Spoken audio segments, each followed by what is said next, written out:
Do you know what your ultimate goals are?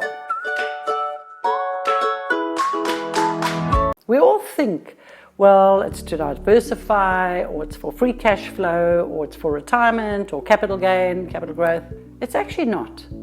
It is the difference between financial investing and lifestyle investing. And you need to get to this to ultimately know and decide what type of property you're going to buy. In financial investing and lifestyle investing, there's a key core difference. And the one is, financial investing is you're investing for money.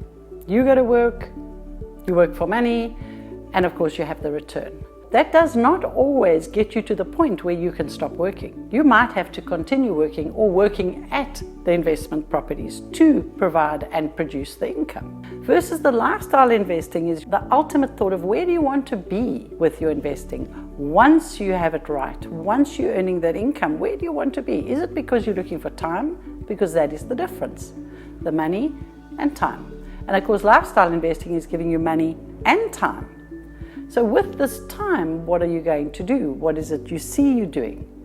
This way you could actually choose your investments differently. Lifestyle investing is created by the investments you choose that will give you the lifestyle you want. Financial investing is investing to give you the money, and money does not always give you the lifestyle you want. It's money and time. Happy investing.